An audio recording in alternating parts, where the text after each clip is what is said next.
कैसे करूं बयां तेरा प्यार, मिलते नहीं अल्फाज इस प्यार को जो है बेशुमार, मिलते नहीं अल्फाज। कैसे करूं बयां तेरा प्यार, मिलते नहीं अल्फाज इस प्यार को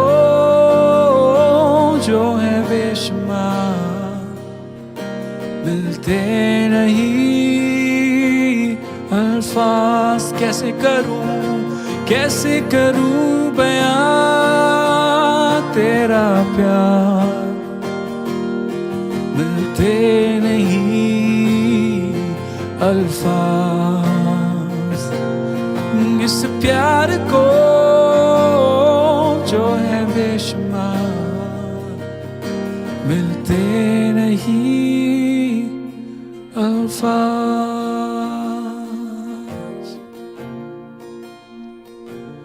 अल्फाज है कम, आंखें मेरी नम, ख्यालों में तेरे काम बेशुमार। कैसे मैं कह सकूं, कैसे बयां करूं तेरा प्यार जो है बेइंतहा। अल्फाज हैं कम, आंखें मेरी नम, ख्यालों में तेरे काम बेशुमार। कैसे मैं कह सकूं, कैसे बयां करूं तेरा प्यार जो है बेइंतहा। मेरी हर सांस तेरे नाम से मसीहा है जुड़ी, मेरी इस जिंदगी की हर खुशी मेहरबानी है तेरी। मेरी हर सांस तेरे नाम से मसीहा है जुड़ी, मेरी इस जिंदगी की हर खुशी मेहरबानी है तेरी, मेहरबानी है तेरी,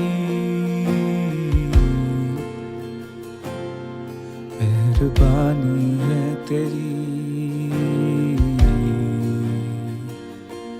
मेहरबानी है तेरी, मेहरबानी है तेरी, मेहरबानी है तेरी। अल्फाज है कम, तेरी अच्छाई बयां करने के लिए अल्फाज है कम। तेरे प्यार को जो क्रूस पे बयां होता है, अल्फाज कम पड़ जाते हैं यीशु। For you are indescribable God, indescribable abundant love, expressed through your sacrifice on that cross.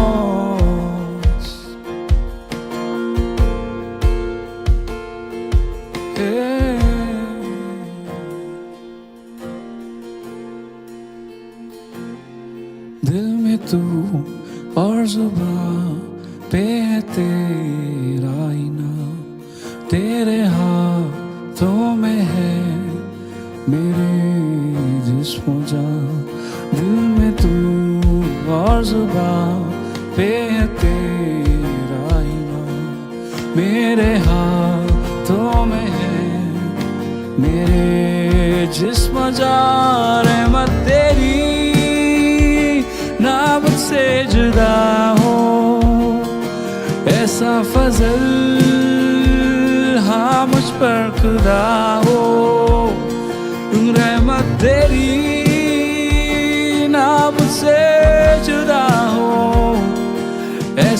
फजल मुझ पर खुदा हो। मेरी हर सांस तेरे नाम से मसीहा है जुड़ी। मेरी इस जिंदगी की हर खुशी मेहरबानी है तेरी।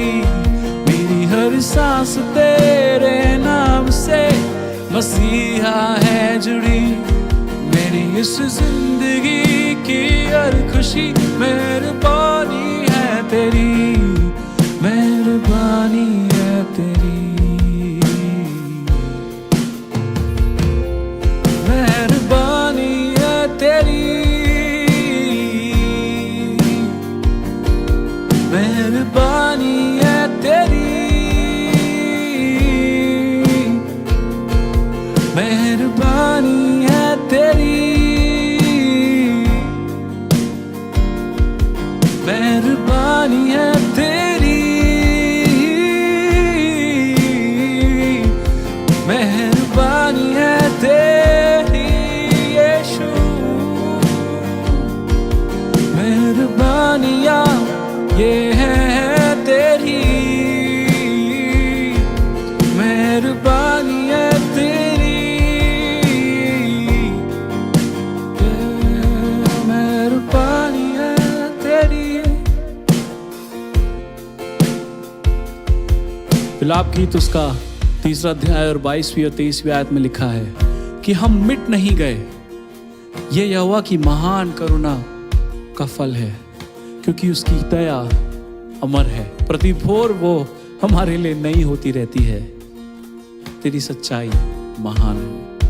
परमेश्वर तेरे धन्यवाद करते हैं कि अगर तू नहीं होता, Father, if it wouldn't have been for you, we would have not seen the light of today's day. We would have not had the resources that we have today. We would have not had the life, a life full of joy, and a life with the privilege of knowing you as Father. We wouldn't have had that today. धन्यवाद करते हैं प्रभु, तेरी महान करुणा के कारण आज हम आज का दिन देखने वाले हो सके हैं। और इसीलिए तेरे सामने फिर से गिरकर तुझे दंडवत करते हैं और कहना चाहते हैं कि तेरे बिन हम कुछ नहीं हैं।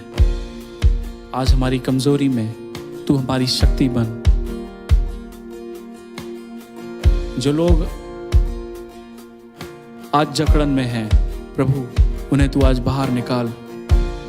Father, let today be the day of healing and deliverance.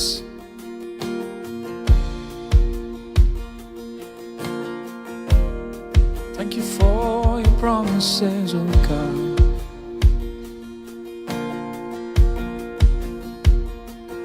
मेरी कमजोरी में मेरी शक्ति, मेरी जंजीरों से आजादी।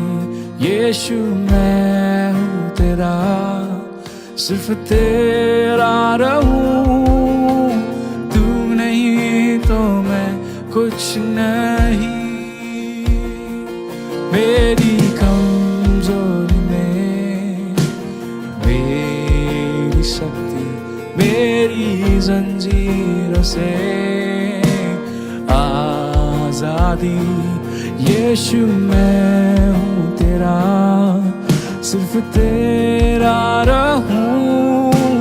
तू नहीं तो मैं कुछ नहीं। यीशु मेरी जंजीरों में मेरी शक्ति, मेरी जंजीरों से आजादी। यीशु मैं हूँ तेरा, सिर्फ तेरा रहूं। तू नहीं तो मैं कुछ नहीं। मेरी कमजोरी में, मेरी कमजोरी में मेरी शक्ति, मेरी जंजीरों से मेरी आजादी। यीशु मैं हूँ तेरा, सिर्फ तेरा रहूं।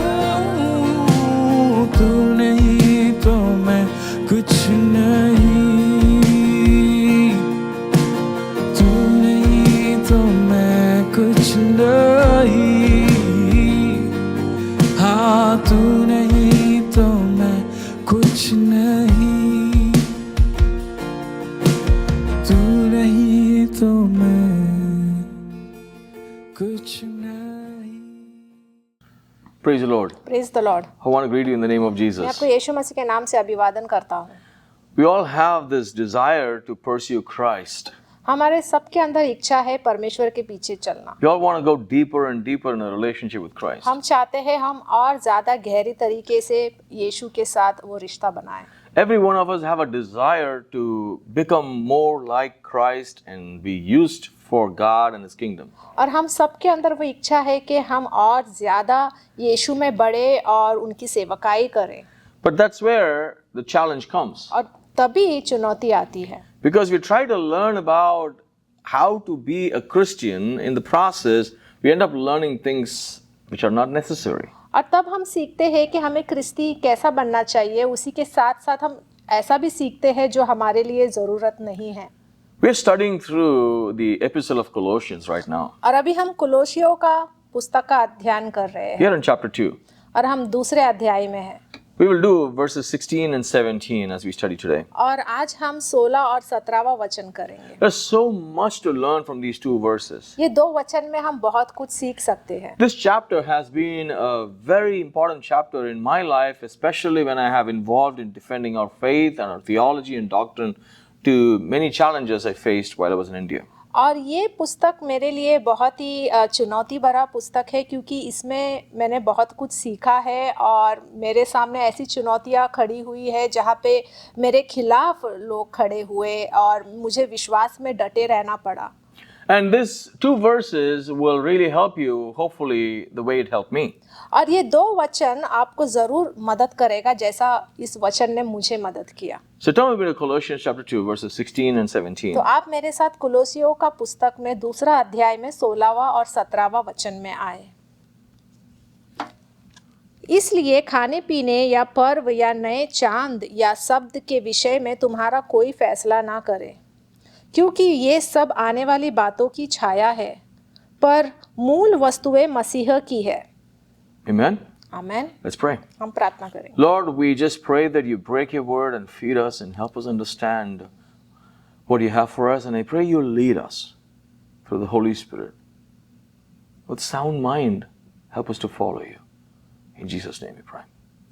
Amen? Amen. So, I have titled this message today as Beware of Legalism. और मेरा आज का विषय ये है, नियमों के पीछे चलने से बचे। What I mean by that? इसका मतलब क्या है? See, here we see in verse 16, it's been a problem that the church was facing, that these leaders, religious leaders, started telling them, hey, you need to be really focusing on how you eat, what you eat, if you want to be a follower of Jesus Christ. और हम यहाँ पे देखते हैं जो अगुवाई है, जो धर्मी अगुवाई है, वो लोगों ने बहुत सारे नियमें बनाए थे और उन्होंने कहा कि अगर आपको क्रिस्ती यीशु के पीछे चलना है तो आपको पुराने नियम में जो कुछ भी नियम दिया गया है उसके पीछे चलना बहुत ज़रूरी है। There was a time when I had once entered a church with my shorts. एक बार ऐसा समय था कि मैं चर्च में गया था, कलेशिया में गया था शॉर्ट्स पहनकर। And I grew up in the church. और मैं वहीं पे पला बड़ा हूँ। And I had to go to this church for a prayer meeting and I was in my shorts. और मैं वहाँ पे प्रेयर मीटिंग के लिए गया था और मैं शॉर्ट्स पहन के गया था। In fact, it's not a prayer meeting for everyone. It's just a private prayer. There's a prayer room. I could go and pray and get out for an hour, you know. लेकिन वहाँ पे बहुत से लोग नहीं थे, बहुत ही वो स्थान था जहाँ पे हम प्रार्थना करके बाहर निकलते हैं, तो उस जगह पे प्रार्थना के लिए मैं गया था। And they didn't let me go in because I was wearing shorts. और उन्होंने मुझे अंदर प्रार्थना करने नहीं दिया क्योंकि मैं शॉर्ट्स पहन कर गया था। I started thinking why. मैं सोचने लगा कि क्यों। They said, is this how you will go to your office? उन्होंने मुझसे सवाल पूछा कि क्या तुम ऐसे ही ऑफिस में भी जाओगे? I said, no. मैंने कहा नहीं, But I'm just in the church. मैं यहाँ पे कलेशिया में हूँ। And I didn't come for a service. I'm just going to be, kneeling down and praying in a room and getting out. Nobody sees me. I'm just here for praying. मैं यहाँ पे service के लिए नहीं आया हूँ, मैं बस यहाँ पे प्रार्थना के लिए आया हूँ, कोई नहीं है, बस मैं प्रार्थना के रूम में जाके बस वहाँ पे प्रार्थना करना चाहता हूँ। Unfortunately, after a few discussions and almost half hour, 40 minutes of conversation back and forth, a couple of pastors came and they said, okay, you go inside. और आधा घंटा बात करने के बाद बहुत कुछ हमारे बीच बातचीत हुई और उसके बाद एक पासवान आए और उन्होंने मुझे कहा ठीक है भाई तुम जाओ प्रार्थना के लिए। And the people who stopped me were actually younger guys whom I have discipled years ago. और ये जो व्यक्ति है जिसने मुझे रोका अंदर प्रार्थना करने के लिए, वो उस व्यक्ति को मैंने ही सिखाया, उसको मैंने ही शिक्षण दिया और वही मुझे रोक रहा था। It's not that I'm the only one, but I was one of them who taught him because he's one of my friends' younger brother. ऐसा नहीं है कि मैंने ही उसको सिखाया, लेकिन मैंने भी उसको, बहुत से लोगों में से एक मैं भी था जिसने मैंने उसे शिक्षा दी। So he was in the impression after years becoming part of the church and leadership and becoming a pastor that you're supposed to wear a certain type of cloth or attire for you to be coming as a pastor to a church, even if you have to pray. तो वो कलेशिया में बहुत समय तक था और उसने यही सीखा कलेशिया में, और यहाँ वहाँ से सब सीखा कि जब आप कलेशिया में होते हो तो आपको इसी तरीके से प्रार्थना करना चाहिए, एक ढंग का कपड़ा पहन के आना चाहिए, तो ही आप अंदर आके प्रार्थना कर सकते हो, ऐसा उसका समझ था। So this is not from the Bible actually. अगर आप देखेंगे तो ये बाइबल से नहीं है, It's a tradition. ये एक रीति रिवाज है। But a tradition cannot stop a person coming to God. और एक रीति रिवाज हमें रोक नहीं सकता परमेश्वर के पास आने की। We cannot bring these kind of legalistic traditional ideas and say this is something you have to follow if you want to follow Christ. और इस तरीके का नियमों के पीछे हमें नहीं चलना चाहिए, और ये कहीं पे भी सिखाना नहीं चाहिए कि अगर आपने ऐसा नियम के पीछे चले तो ही आप यीशु मसीह के पीछे चल सकते हो, ऐसा नहीं होना चाहिए। So in the Old Testament they had these dietary restrictions that was mentioned in the law, and some Jewish leaders have come to the church in Colossae and they're telling them, hey, you need to follow these things. You need to follow the special days. If not, you're not doing the right thing. और पुराने नियम में खान पान संबंधी कुछ परहेज हमें दिया गया है कि हमें क्या खाना चाहिए, क्या नहीं खाना चाहिए। और हम देखते हैं कि यहूदी लोग जो क्रिस्ती बने आगे जाकर, जिसने यीशु को अपनाया, वो लोग कलेशिया में आए और उन्होंने ये सारा नियम लाया और कहा कि हमें ये सारे जो पुराने नियम में जो नियम दिया गया है उसके पीछे हमें चलना चाहिए। Yes, in the Old Testament there were prescribed dietary restrictions and special observances for the Jewish people given by Moses. हाँ, ज़रूर हम देखते हैं कि पुराने नियम में ऐसे खान पान संबंधी परहेज दिया गया है कि हमें क्या खाना चाहिए, क्या नहीं खाना चाहिए, और ये सब कुछ यहूदी लोगों के लिए दिया गया था जो मूसा ने लिखा था। And the Jewish diet is called kosher. और जो यहूदियों का खान पान को कहा जाता है kosher. You can read about the restrictions of this diet in Leviticus chapter 11. और आप इसके बारे में खान पान के संबंधी जो परहेज है उसके बारे में आप लेव्य व्यवस्था का अध्याय 11 में पढ़ सकते हो। Today also a lot of people say that hey, Jesus followed kosher because he was a Jew, so because of that you as a Christian will also have to follow that. बहुत से लोग कहते हैं कि यीशु मसीह भी यहूदी थे और वो भी ये सारे खान पान के पीछे वो चल रहे थे, कोशर का खान पान वो कर रहे थे, इसलिए हमें भी ऐसा करना चाहिए। This is a misunderstanding. लेकिन ये गलत फहमी है। In fact, if you see, the kosher restrictions stops you from eating a lot of things. अगर आप देखेंगे तो ये जो कोशर का जो खान पीन है, जो यहूदियों का खान पीन है, उससे हमें बहुत सारे खाने पीने से हमें परहेज करता है। I have listed a few things that you cannot eat if you follow kosher. अगर आप कोशर के पीछे अगर आप चलते हो तो मैं आपको बताऊंगा कि आप क्या क्या आपको नहीं खाना चाहिए। Crabs, केकड़ा, prawns, झींगा, rabbits, खरगोश, pork, सुअर का मांस, clams, क्लेम, lobsters, बड़े केकड़े, camels, ऊंट, and anytime somebody has meat and also a dairy product like cheese and a burger meat, they don't eat burgers. और जैसे कि बर्गर के अंदर मांस होता है, उसके ऊपर चीज डाला जाता है, तो वो खाने से भी उन्हें परहेज है। For example, butter chicken, I don't think they would be able to eat it. जैसे कि बटर चिकन, वो नहीं खा सकते। There is butter which is a dairy product and there is also chicken that is meat. They cannot mix it together. जैसे कि butter जो है वो दूध का सामग्री है, दूध से बना हुआ है, और उसके साथ चिकन है, तो ये दोनों को वो एक साथ मिला के नहीं खा सकते। It's very difficult. तो ये बहुत ही मुश्किल है I don't want to follow kosher. और मुझे इसके इसके पीछे नहीं चलना है। And I'm not told to follow kosher in the New Testament. और नए नियम में देखेंगे तो इसके बारे में कहीं पे भी नहीं कहा है कि हमको ऐसा खाना नहीं खाना चाहिए। We have the freedom in Christ. हमें यीशु में स्वतंत्रता है। I have the personal choice and the right to eat what I want to eat. मेरे पास चुनाव दिया गया है कि मुझे जो खाना है मैं वो खा सकता हूँ। The New Testament does not impose any dietary restriction for any believer. और नए नियम में हम देखते हैं कि ऐसे कोई खान पान संबंधी परहेज नहीं दिया गया है। How confident am I मैं कितना आत्मविश्वास में हूँ about this is based upon Mark chapter 7 verse 15. और इसके बारे में आप पढ़ सकते हैं मरकुस का 7वां अध्याय में 15वां वचन। Let's read a few verses and you will understand why I say these things. हम इसके बारे में हम पढ़ेंगे तभी आपको समझ आएगा कि मैं ये क्यों बोल रहा हूँ। ऐसी तो कोई वस्तु नहीं जो मनुष्य में बाहर से समाकर अशुद्ध करे, परंतु जो वस्तुएं मनुष्य के भीतर से निकलती है वे ही उसे अशुद्ध करती है। So anything that goes inside a man does not defile him, is what Jesus said. और यीशु ने कहा है कि जो भी हम खाना खाते हैं जो हमारे अंदर जाता है उससे हम अपवित्र नहीं होते। Anything and everything हर एक चीज you're allowed to eat. वो सब कुछ खा सकते हैं। Imagine when Jesus said that in front of the Jewish leaders, probably that was a big deal for them to listen to.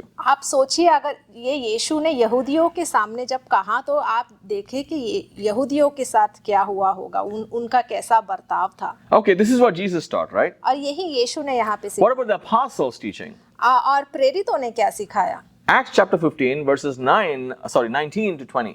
और प्रेरितों का कार्य में 15वां अध्याय में 19 से 20वां वचन। इसलिए मेरा विचार यह है कि अन्य जातियों में से जो लोग परमेश्वर की ओर फिरते हैं हम उन्हें दुख न दें, परंतु उन्हें लिख भेजे कि वे मूर्तों की अशुद्धताओं और व्याभिचार और गला घोटे हुए के मांस से और लहू से परे रहे। So they are supposed to eat clean, without any blood in the animal, and animals that are strangled, and also they're not supposed to get involved in sexual immorality. It's not just about food or anything. These are the only restrictions that is upon Christians that the early church laid.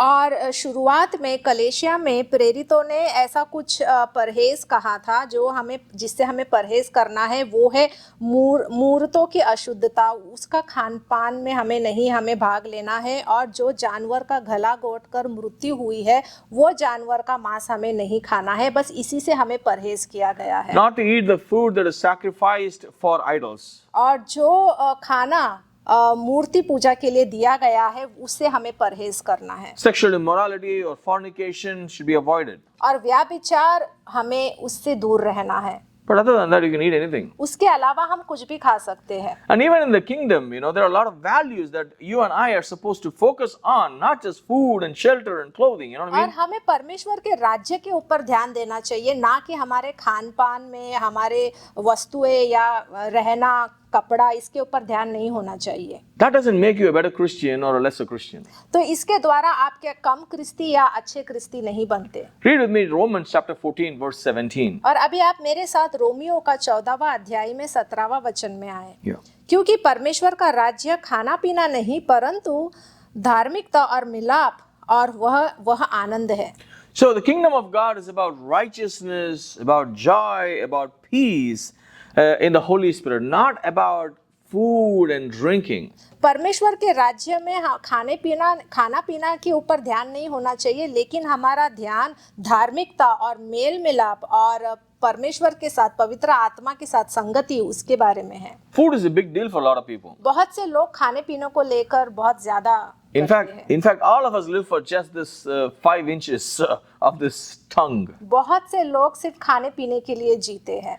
And our body suffers because of और that. जिसके कारण हमारा पूरा शरीर सही नहीं होता। But you have the freedom to eat whatever you want. लेकिन आपके पास पूरी स्वतंत्रता दी गई है कि आप कुछ भी खा सकते हो। And at the same time, the Sabbath and the festivals that he's talking about here is also need to be addressed. और जैसे कि यहाँ पे उन्होंने कहा है कि पर्व के बारे में या नए चांद या सप्त के बारे में भी हमें ध्यान देना चाहिए। So the Sabbath is basically observed by the Jews, and the Sabbath is actually starts from Friday evening and ends by around late night of Saturday. और सब्त जो है वो यहूदी लोग इसको मनाते हैं और ये जो सब्त है वो शुक्रवार शाम से शनिवार रात तक होती है। Some even say it is till Sunday morning, but that's okay. कोई कोई कहते हैं कि ये रविवार के सुबह तक भी होती है, लेकिन कोई बात Can I tell you this? क्या मैं आपको एक बात बताऊं? Sabbath is not for Christians. सब्त क्रिस्ती लोगों के लिए नहीं है, It's given to the Jewish people. ये सिर्फ यहूदी लोगों को दिया गया था। Specifically, all the dietary restrictions, the festivals and feasts were given to the Jewish nation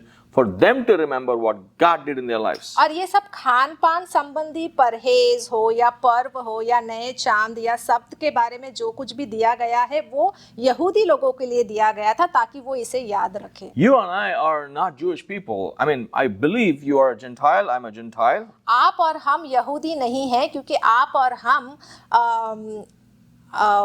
अन्य जाति से है And we have accepted Christ because of faith and because of the preaching of the gospel. और हमने यीशु को अपनाया है विश्वास के द्वारा, सुख समाचार बांटने के द्वारा। So we are not forced or told or restricted to meet on a certain day, certain place only. और ऐसा भी कोई ये नहीं है कि हमें बस यही जगह पे मिलना है, इसी दिन मिलना है, ऐसा कुछ नहीं है। We can worship the Lord any day. हम परमेश्वर का आराधना कभी भी कर सकते हैं। Every day could be a Sunday. हर रोज हमारे लिए रविवार In है fact, every day could be a Sabbath for us. और हर रोज हमारे लिए सब्त का दिन है। Why do I say that? ये मैं क्यों कह रहा हूँ? So the Jewish nation had these restrictions given to them to meet on the Sabbath. और ये यहूदी लोगों को ये परहेज दिया गया था, ये सारा नियम दिया गया था सब्त के दिन। But the early Christians, the early church met on a Sunday. और अगर आप देखेंगे पहले कलेशिया की शुरुआत जब हुई तो वो रविवार को मिलते थे। The reason being, Jesus Christ's resurrection was on Sunday. वो कारण इसलिए था क्योंकि यीशु मसीह रविवार को जी उठे। Jesus' resurrection being the significance, and to honor that, they continue to start and go on as the first meeting happened on Sunday. They continued on with Sundays. क्योंकि यीशु रविवार को जी उठे, उसी को देखकर वो लोग हर रविवार को मिल रहे थे और उसी के पीछे वो चल रहे थे। And in our country, Sunday is the holiday. और हमारे देश में अगर हम देखेंगे तो रविवार का दिन हमें छुट्टी होता है। If it is in the Middle East, Friday is the holiday. अगर आप कोई मिडिल ईस्ट में जाएंगे तो वहाँ पे शुक्रवार को उनको छुट्टी होता If you are है। in Israel, probably it's on the Saturday, अगर आप इजराइल में हैं तो वहाँ पे आपको शनिवार के दिन छुट्टी होता है। So wherever you are, you're free to worship the Lord on that particular day, wherever, whichever hour you are in. इसलिए आप जहाँ कहाँ पे भी हो, आप कभी भी कहीं पर भी आप परमेश्वर का आराधना कर सकते हो। So there is flexibility for us to worship. We can worship anywhere. तो इसलिए हमारे लिए ये लचकीलापन है कि हम कभी भी कहीं पे भी हम आराधना कर सकते हैं। So Christians doesn't have to meet on a particular day, on a particular place. They can meet any day that suits their context, wherever they live and their life is. तो एक क्रिस्ती जो है वो ऐसा नहीं है कि उसको रविवार को ही मिलना है, वो कभी भी परमेश्वर का आराधना कर सकता है, कभी भी प्रार्थना कर सकता है जैसा वो चाहे। And observing these Old Testament feasts and these dietary restrictions doesn't make anyone more closer to God or holier. और ये पर्व के पीछे चलना या नए चांद के पीछे चलना, सब्त के पीछे चलना, इसका पालन करना हमें जरूरी नहीं है। Be careful. तो इसलिए हमें ध्यान देना If चाहिए। you can read with me Romans chapter 14 verse 15, let me help you understand that more. अगर आप रोमियो का पुस्तक में 14वां अध्याय में 15वां वचन पढ़ेंगे तो आपको समझ आएगा। यदि तेरा भाई तेरे भोजन के कारण उदास होता है तो फिर तू प्रेम की रीति से नहीं चलता, जिसके लिए मसीह मरा उसको तू अपने भोजन के द्वारा नाश न कर। So be careful not to cause a brother or sister who's eating differently, wearing clothes differently, worshiping differently in different days and circumstances. Don't judge them. मैं यही कहूँगा कि अपने भाइयों का आप न्याय ना करें कि वो कैसा खाना खा रहे हैं, किस दिन वो प्रार्थना कर रहे हैं, किस दिन आराधना कर रहे हैं, कैसा कपड़ा उसने पहना है, इसके ऊपर लेकर आप उनका न्याय ना करें। Don't cause others to stumble. और किसी और को आप ऐसा परमेश्वर के विश्वास में चलने से आप उन्हें रोके नहीं। Especially over food and issues. अगर देखा जाए तो खाने के मामले में तो आपको नहीं करना चाहिए। If you go to Goa, if you go to Europe, if you go to US and Australia, people eat pork. अगर आप गोवा में जाएंगे या कहीं बाहरी देश में अगर आप जाएंगे तो वहाँ पे बहुत से लोग सुअर का मांस खाते हैं। And they are Christians. और वो क्रिस्ती लोग हैं। You can't judge them for what they eat. तो आप उनका न्याय नहीं कर सकते और ये नहीं बोल सकते कि अरे ये क्या खा रहे हैं। Where you are raised, you don't. Where they are raised, they can. जहाँ पे आपका पालन पोषण हुआ है वहाँ पे आप नहीं खाते, लेकिन उनका जैसा पालन पोषण किया गया है वो खाते हैं। Like we eat rabbits. जैसे कि हम लोग खरगोश खाते हैं, They won't eat it. वो लोग नहीं खाते। So understand the limitations. तो इसलिए आप ये सारे बातों के ऊपर ध्यान दें। What's more important is living godly lives. और बहुत ही महत्वपूर्ण बात ये है कि हमें परमेश्वर में रहना बहुत जरूरी है Focus on living a godly, joyful, peaceful life. और हमें परमेश्वर में रहना है, एक शांतिपूर्वक जीवन और एक आनंदित जीवन हमें जीना है परमेश्वर में, Free from legalism. और ये सारे नियमों के पीछे हमें नहीं चलना है। Look at here, he's saying these are like shadows. These were just followed as a shadow of what was to come in verse 17. और वचन 17 में यहाँ पे ऐसा लिखा है, क्योंकि ये सब आने वाली बातों की छाया है। So the Old Testament laws were a shadow of what was to come in Christ. और पुराने नियम के जो भी नियम थे वो सारा एक परछाई था जो आने वाला था। Now that Christ has come, we live in his freedom in reality after knowing who Christ is. क्योंकि अभी यीशु आए हैं तो अभी हमें पता चला है यीशु कौन है और उनके द्वारा ही हमें सब कुछ हमें मिल गया है। We don't have to really follow those things which is like a shadow. और हमें ऐसे चीजों के पीछे नहीं चलने की जरूरत है जो सिर्फ एक परछाई है। Let me give you some examples. मैं आपको एक उदाहरण देना चाहता हूँ। If you have your child and there is a shadow of your child, which one will you hug? अगर आपका बच्चा है और आपका बच्चे का परछाई आप देख रहे हो तो आप किसको जाके गले मिलते हो? I would just hug my child and kiss the child. मैं मेरे बच्चे को जाके मैं उसको गले लगाऊंगा, उसको चूमूंगा। I can't hug the shadow.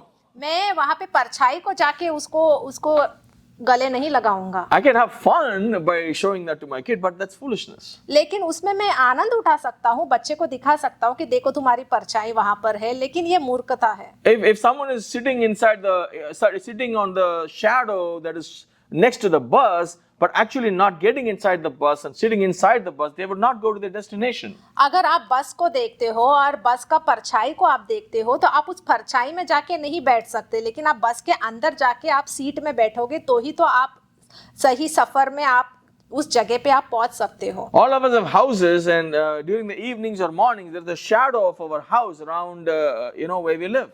और हमारा घर का भी परछाई हम देख सकते हैं, तो इसका मतलब ये नहीं है कि हम वहाँ पे परछाई में जाके बैठ जाएं। You can't go and put a bed there and make a kitchen out of that in the shadow and then eat and sleep there only. You're supposed to go inside and live inside your house, not on the shadow. आप परछाई को देख के, घर का परछाई को देख के वहाँ पे बिस्तर लगा के वहाँ पे सो नहीं सकते, आप घर के अंदर जाके सोएंगे।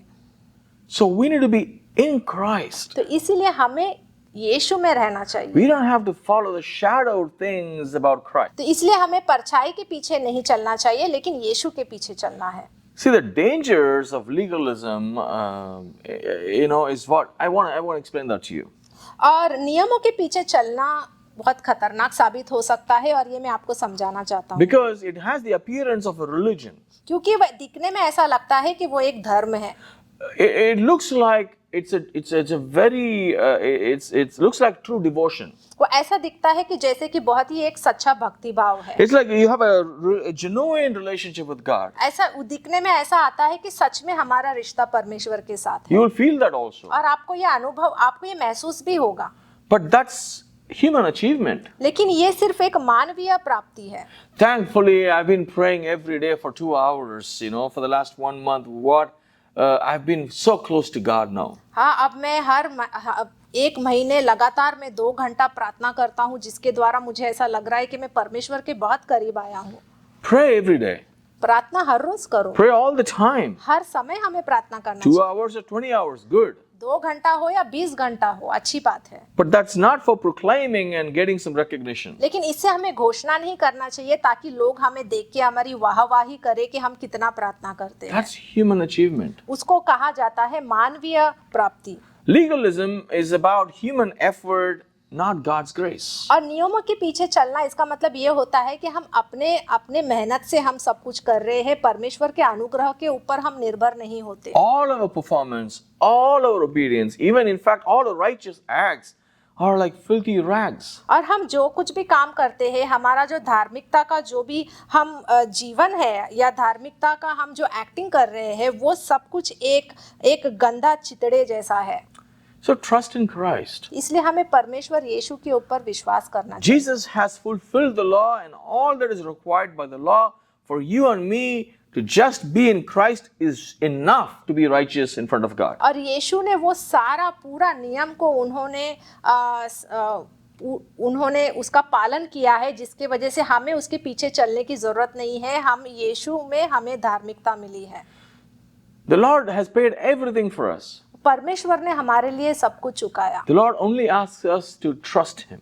परमेश्वर सिर्फ हमसे यही कहते हैं कि हमें उनके ऊपर विश्वास करना चाहिए। He's not saying you have to follow the law and these rules only then I will accept you. वो ऐसा नहीं कह रहे कि हमें ये सारे नियमों के पीछे चलना चाहिए तो ही वो हमें अपनाएंगे। Such teachings are not from the Bible. और ऐसा शिक्षा बाइबल से नहीं है।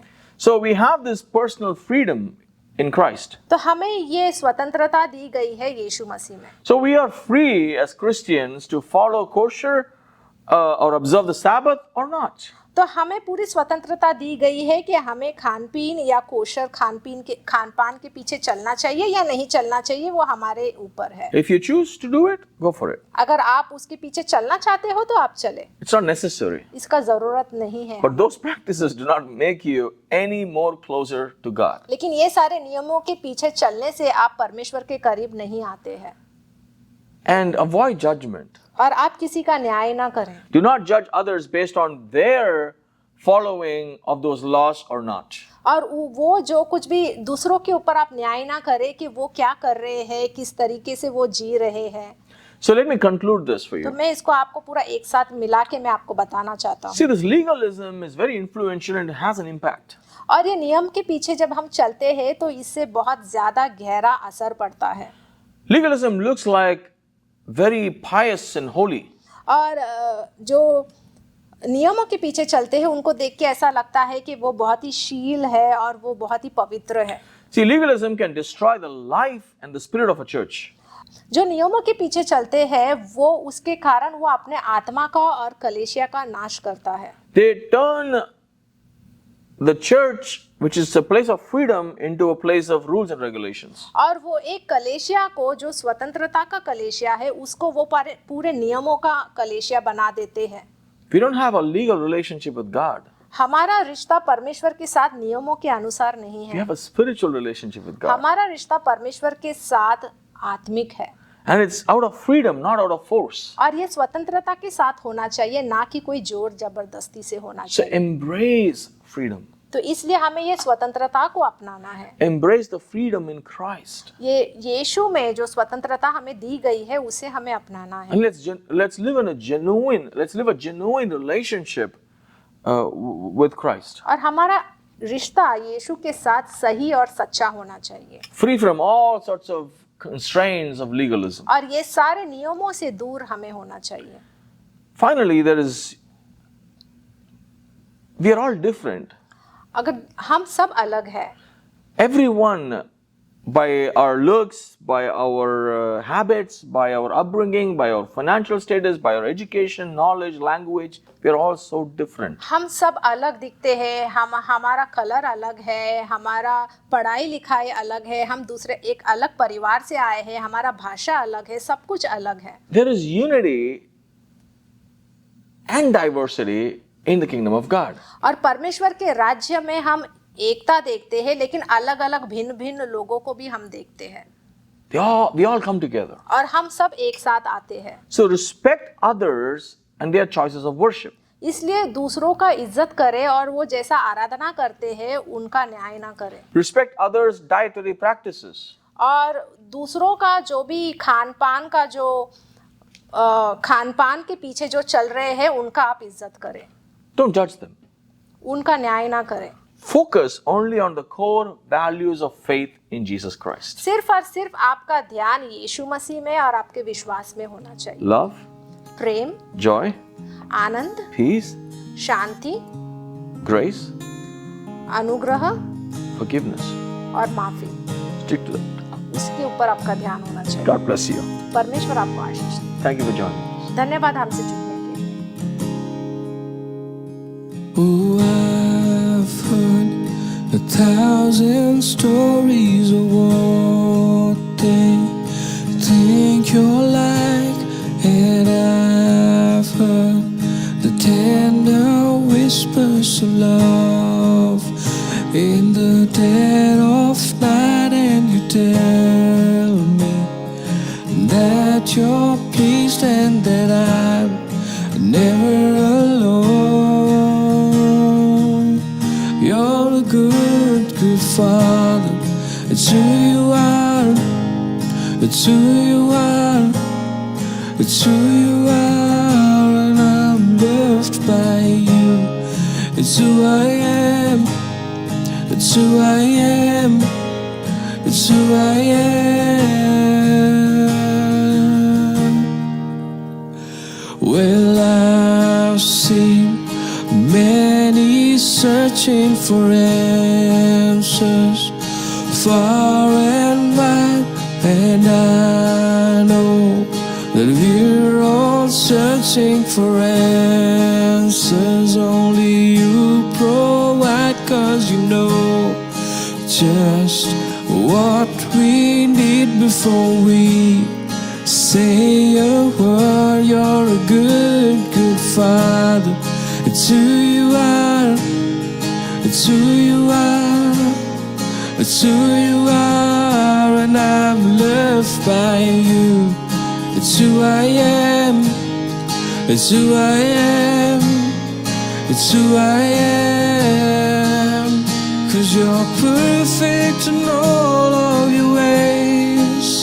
'Cause you're perfect in all of your ways. You are perfect in all of your ways to us. You are perfect in all of your ways. You are perfect in all of your ways. You are perfect in all of your ways to us.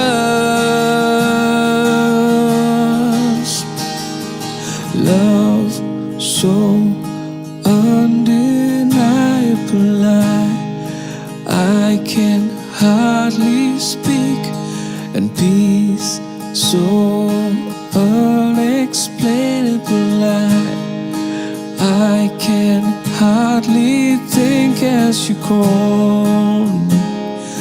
Deeper still as you call me. Deeper still as you call me. Deeper still into love.